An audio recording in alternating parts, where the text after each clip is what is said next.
Assalamu alaikum, I'm Aisha and you're watching Samar News. Here are today's headlines.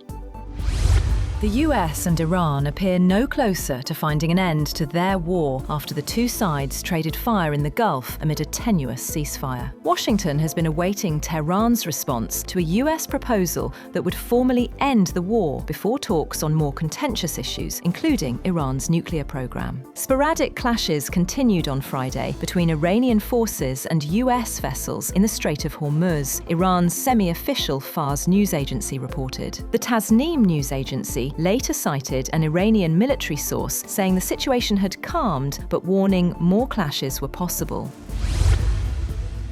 A US intelligence analysis has concluded that Iran can withstand a naval blockade for months. A CIA assessment indicated that Iran would not suffer severe economic pressure from a US blockade of Iranian ports for about another 4 months. A US official familiar with the matter suggested that US leverage over Tehran remains limited as the two sides seek to end a conflict that has been unpopular with US voters. A senior intelligence official called the claims about the CIA analysis false, saying the blockade is inflicting real compounding damage, severing trade, crushing revenue, and accelerating systemic economic collapse.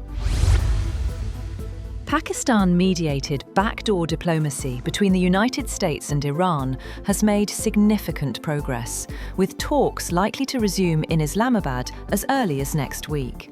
According to the Wall Street Journal, the US and Iranian officials are working with mediators on a one-page, 14-point memorandum of understanding. The proposed document would set the framework for around 1 month of formal talks.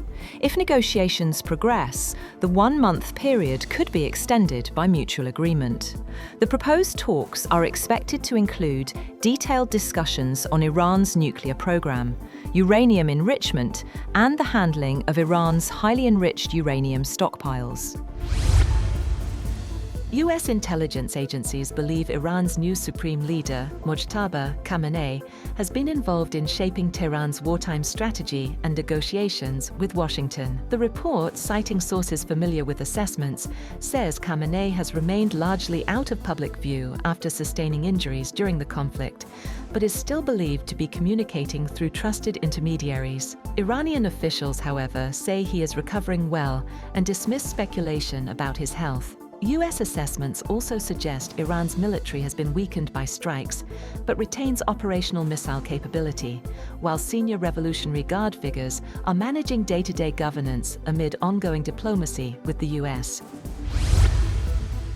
The US Treasury has announced sanctions against 10 individuals and companies, including several in China and Hong Kong, over accusations they aided Iran's efforts to secure weapons and the raw materials needed to build its Shahed drones and ballistic missiles.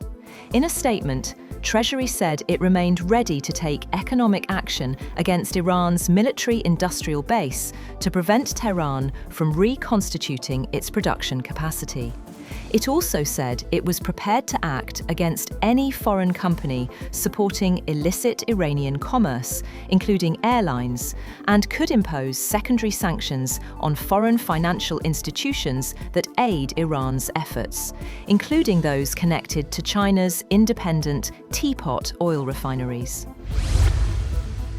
Iranian Foreign Minister Abbas Araghchi has rejected US intelligence claims that Tehran's military capabilities were weakened by the war, saying Iran's missile inventory now stands at 120% of pre-war levels. In a social media post, Araghchi accused Washington of repeatedly choosing reckless military adventure whenever diplomacy is possible.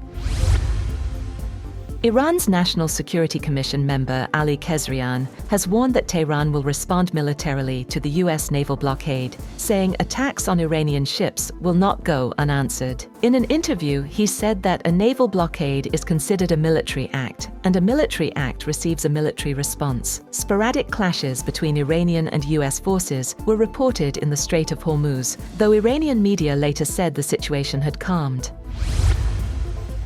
Russia and Ukraine have confirmed that they have agreed to a US-brokered 3-day ceasefire that will run from May 9th to May 11th. And US President Donald Trump said he hoped it would be extended. Trump's announcement of the temporary ceasefire on Truth Social earlier in the day also said each country would exchange 1,000 prisoners of war. Trump wrote in a post on Truth Social that the Ukraine-Russia ceasefire would include a suspension of all kinetic activity and a swap of 1,000 prisoners from each country.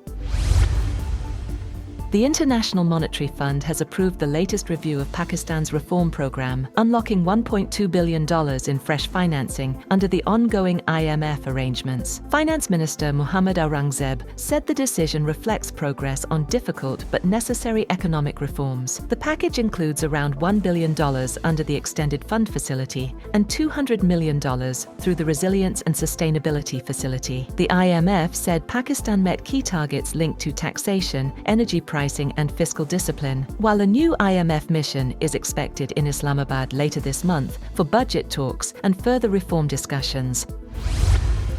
That's all for now. For more updates, visit www.samar.tv. Thank you for watching Samar News.